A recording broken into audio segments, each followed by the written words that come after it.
Something shifted today, and you could see it happen in real time, not behind closed doors, not buried in some technical trade document, not hidden in diplomatic language that only experts understand. This happened on camera in front of everyone watching. The United States blinked. And not just any United States, the version led by Donald Trump, the version that built its entire identity around never backing down, never showing weakness, never letting the other side think they had leverage. But today, that image cracked. Today, Trump wasn't dictating the terms. He was reacting to them. And the man on the other side, the one calmly holding the line, the one refusing to move even an inch, was Mark Carney, the same man who was dismissed as predictable, cautious, someone who would eventually fold under pressure. Instead, he didn't just resist, he outlasted. And what we are witnessing right now is not just a trade story, it is a power shift, a moment that will redefine how countries deal with the United States moving forward. Because once the world sees that pressure doesn't work, it changes everything. Let me explain exactly how this unfolded step by step and why Trump ended up in a position nobody believed was possible just weeks ago. This didn't begin with a dramatic collapse. It began quietly, almost invisibly, with a strategy that most people underestimated from the start. The Trump administration believed it had a simple advantage. The assumption was clear. Canada depends on the United States more than the United States depends on Canada. That was the foundation of everything. Tariffs were imposed, pressure was applied, and the expectation was that Canada would feel the pain quickly and come back to the table ready to compromise. That's how these situations usually play out. Smaller economies absorb the shock, adjust their expectations, and eventually accept terms that favor the larger power. That's the pattern Washington expected. That's the pattern Trump was counting on. But what they failed to understand, completely failed to understand, was that this time the pattern was going to break. Mark Carney didn't respond the way they expected. He didn't rush to negotiate. He didn't panic. He didn't try to de-escalate immediately. Instead, he slowed everything down. And that decision, more than anything else, changed the trajectory of this entire conflict.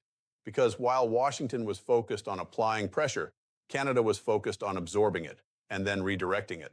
Carney understood something that the Trump team overlooked. Pressure only works if the other side believes time is not on their side. So instead of reacting quickly, he extended the timeline. He made it clear, through actions, not just words, that Canada was prepared to endure. And once that signal was sent, the entire dynamic started to shift. At first, the effects were subtle.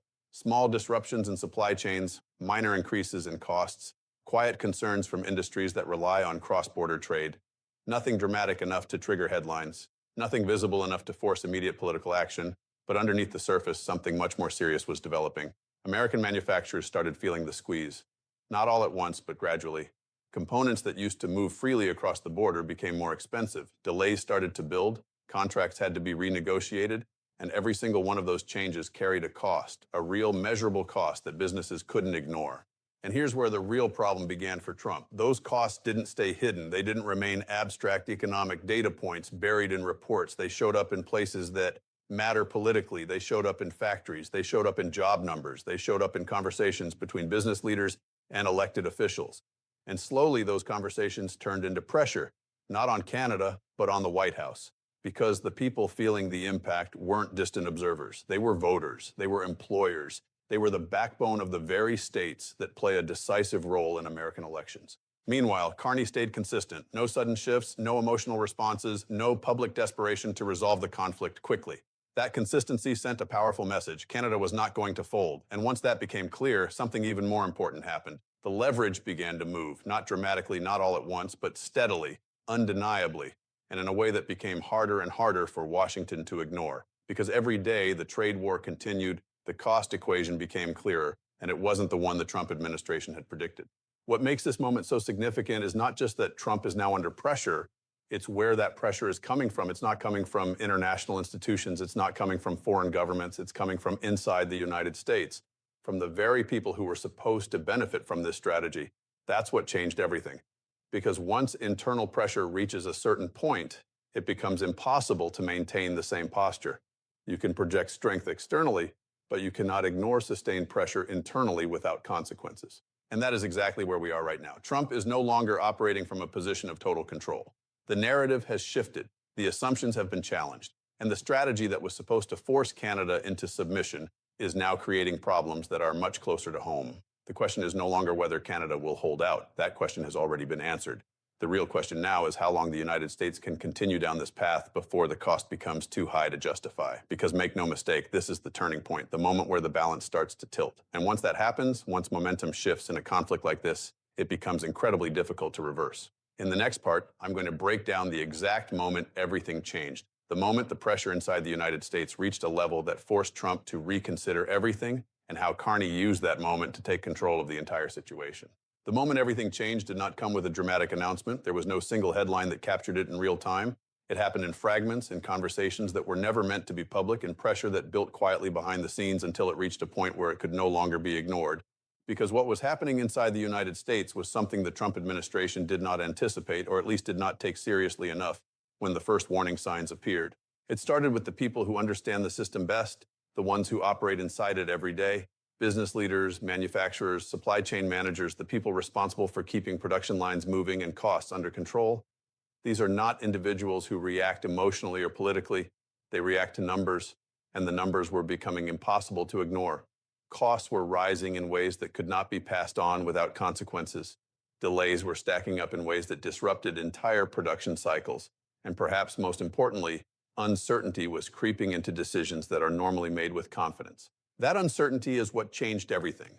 Because businesses can adapt to high costs. They can adapt to regulation. But uncertainty freezes decision-making. It delays investment. It forces companies to hold back instead of moving forward. And when that happens across multiple industries at the same time, the effects start to spread. Slowly at first, then all at once. And that is exactly what began to happen. Orders were postponed, expansion plans were reconsidered, hiring slowed down, not because companies wanted to pull back, but because they didn't know what the next move from Washington would be. Would tariffs increase again? Would new restrictions be introduced? Would the situation escalate further? No one had clear answers. And in that environment, caution becomes the default response. Now here is where the pressure began to shift direction. Those business leaders didn't just sit back and absorb the damage. They picked up the phone, they called governors, they called senators, they called anyone who had a direct line to the White House, and the message they delivered was not complicated. It wasn't political, it wasn't ideological, it was simple and direct. This is costing us money, this is creating instability, and it needs to stop. At first, those calls were treated as background noise, something to be acknowledged but not acted on. After all, the administration had built its entire narrative around strength and confrontation. Backing down was not part of the plan, but the calls didn't stop. They increased. They became more urgent. And more importantly, they started coming from places that could not be ignored. States that depend heavily on manufacturing, states where supply chains are deeply connected to Canadian inputs, states where even small disruptions can have a noticeable impact on employment and economic performance. And when elected officials from those states started to realize that the trade war was no longer an abstract policy debate, but a direct threat to their local economies, their tone changed. These were not quiet, polite conversations anymore. These were warnings, clear, direct warnings about political consequences. Because every delay in production, every increase in cost, every disrupted contract eventually shows up somewhere that voters can see and feel. And once voters start asking questions, the pressure intensifies. Not over months or years, but quickly, sometimes faster than policymakers expect. Inside Washington, that shift created a different kind of tension. The external messaging stayed the same, strong, confident, unwavering. But internally, the reality was becoming harder to manage. Advisors were being presented with data that didn't match the public narrative. Reports were coming in showing that the economic impact was not one-sided, that the damage was not contained, that it was spreading in ways that could become politically dangerous if left unchecked. And still, Carney did not move. That's the part that made this situation even more difficult for the Trump administration to control. There was no sign of weakness from Canada, no signal that pressure was working, no indication that negotiations on American terms were even being considered. Instead, the message remained consistent. Canada would hold its position no matter how long it took. That consistency turned time into a weapon. Every additional day the trade war continued was another day of pressure building inside the United States, another day of costs adding up, another day of uncertainty affecting decisions that drive economic activity. And with each passing day, the gap between expectation and reality became more obvious, because the expectation had been simple: apply pressure, force a response, secure a favorable outcome. But reality was moving in the opposite direction. Pressure was being absorbed, not reflected. Costs were being shared, not concentrated. And instead of forcing Canada into a weaker position, the strategy was slowly placing the United States into a more complicated one. This is the point where strategy starts to break down, not because it was flawed in theory, but because it failed in execution. It failed to account for how the other side would respond. It failed to account for how interconnected the two economies really are. And most importantly, it failed to account for how quickly internal pressure can build when economic disruption starts to affect real people in visible ways. And then came the moment that made everything impossible to ignore. The point where the pressure inside the United States reached a level that could no longer be managed quietly, where continuing the same strategy no longer looked like strength, but risk, where the cost of staying the course began to outweigh the cost of changing direction. That moment didn't happen on a stage, it didn't come with cameras, but it set the stage for what came next. Because once that internal shift happens, once decision makers start to reconsider their position, the outcome becomes a matter of timing rather than possibility. And in the next section, I'm going to show you exactly how that shift translated into action, how Trump moved from projecting control to reacting under pressure, and how Mark Carney used that exact moment to take complete command of the situation and begin dictating the terms that are now reshaping the entire outcome of this conflict. What happened next is the part that nobody in Washington wanted to admit was even possible, because this is where the shift stopped being quiet, stopped being behind the scenes, and became visible. This is where the posture changed. Not in words at first, but in behavior, in timing, in the way decisions were made, and more importantly, in the way they were delayed. You could see it in the hesitation. Up until this point, the Trump administration had moved with a kind of aggressive certainty. Announcements came quickly, threats were issued without pause. Escalation was treated as a tool, something that could be deployed whenever needed to increase pressure. That rhythm, fast, forceful, relentless, was part of the strategy. It created the impression of control. It made it seem like Washington was always one step ahead. But then that rhythm broke. Decisions that would have once been immediate started taking longer. Statements became less definitive. The language shifted, just slightly, but enough for anyone paying attention to notice. Words like considering, reviewing, evaluating options began to replace the sharp, confident tone that had defined the earlier stages of the trade war. And in a situation like this, those small changes matter because they signal something deeper. They signal uncertainty. At the same time, something else was happening that made the situation even more difficult to manage. Information was starting to leak, not in a dramatic way, not through major disclosures, but in fragments. Reports that internal discussions were becoming more divided, that some advisors were pushing for de-escalation, that others were warning about the long-term consequences of continuing down the same path. None of it confirmed officially, but all of it consistent enough to form a clear picture. And that picture was simple. The strategy was no longer unified. Now compare that to what was happening on the Canadian side. No leaks, no visible divisions, no change in tone. Mark Carney remained exactly where he had been from the beginning, calm, consistent, and completely unmoved. While Washington was starting to show signs of internal pressure, Ottawa was projecting stability. And in any conflict, that contrast becomes incredibly powerful because perception matters. When one side appears steady and the other begins to show cracks, even small ones, it changes how every observer interprets the situation. Markets notice, allies notice, opponents notice, and most importantly, the people inside the system notice. The ones making decisions start to feel that shift, even if they don't say it out loud. And then came the turning point, the moment where hesitation turned into action. It didn't come as a bold declaration, it came as a signal, a quiet but unmistakable signal that the United States was no longer in full control of the situation. Back-channel communications began to increase. Attempts to reopen dialogue on terms that would have been dismissed just weeks earlier started to appear. The tone shifted from confrontation to something closer to negotiation. But here's the critical detail, the timing of that shift. It didn't happen when the pressure was first applied. It didn't happen when Canada filed its legal challenges. It didn't happen when markets started reacting. It happened only after the internal pressure inside the United States reached a level that made continuing the same strategy unsustainable. And Carney recognized that immediately. This is where his approach becomes clear, because instead of rushing to take advantage of the moment in a visible, aggressive way, he did the opposite. He stayed patient. He didn't overplay his position. He didn't respond to every signal coming from Washington. He waited. He allowed the pressure to continue building, even as the opportunity to engage presented itself. That decision, waiting when the other side starts to move, is what turned a strong position into a dominant one.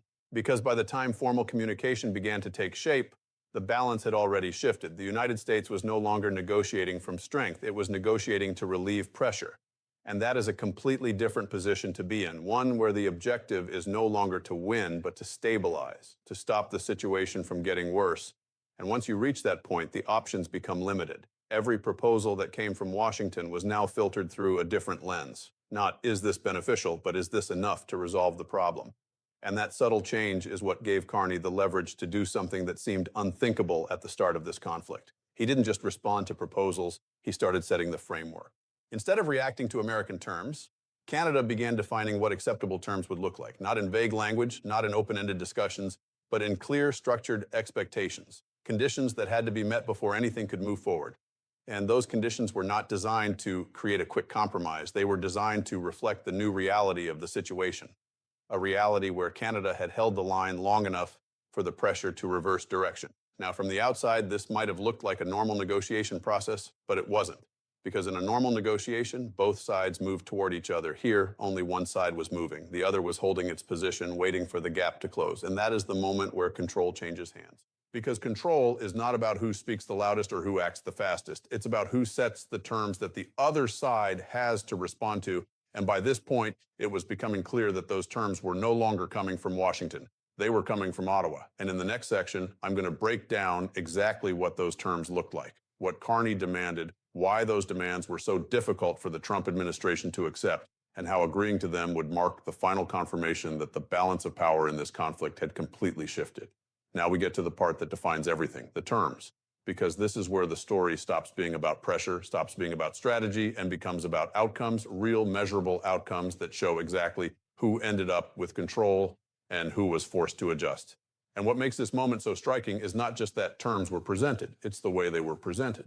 There was no ambiguity, no soft language, no attempt to make the process look like a balanced negotiation where both sides were gradually finding common ground. What came from Mark Carney was structured, direct, and unmistakably firm. These were not suggestions, they were conditions, clear lines that had to be met before anything could move forward. The first condition was immediate, and that word matters, immediate removal of all tariffs imposed during the trade conflict, not phased out over time, not reduced gradually, completely removed without delay. Because from Canada's perspective, those tariffs were never legitimate to begin with.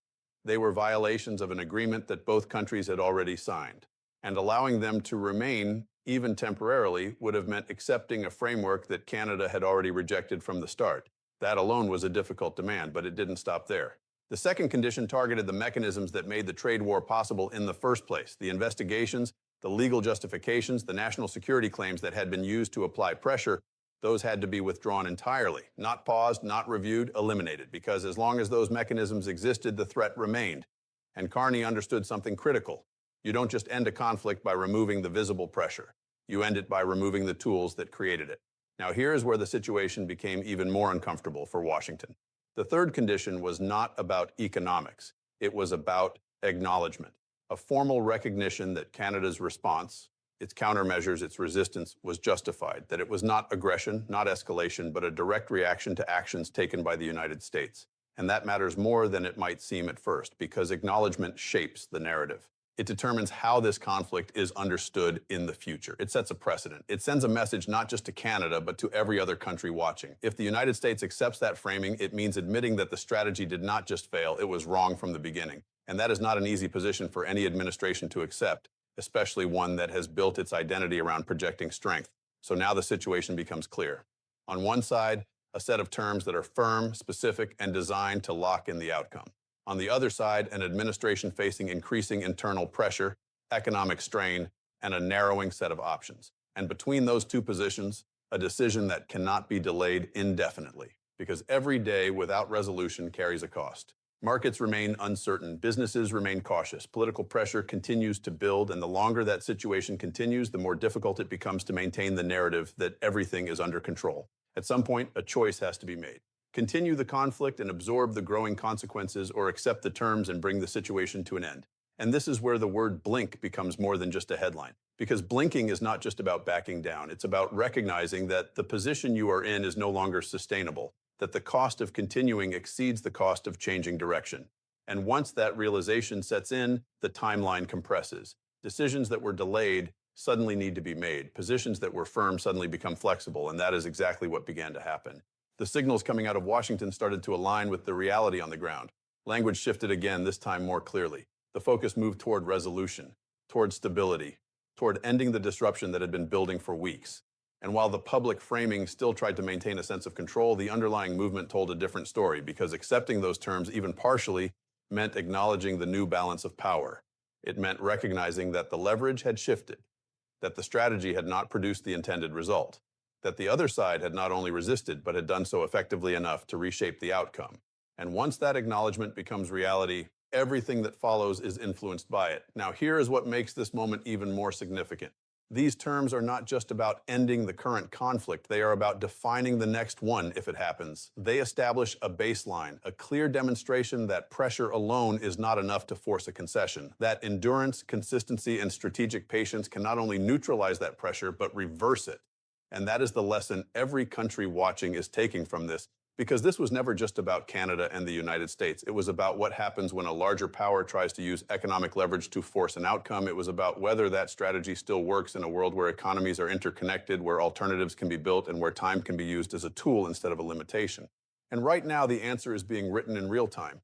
The terms are clear, the pressure is visible, the options are narrowing.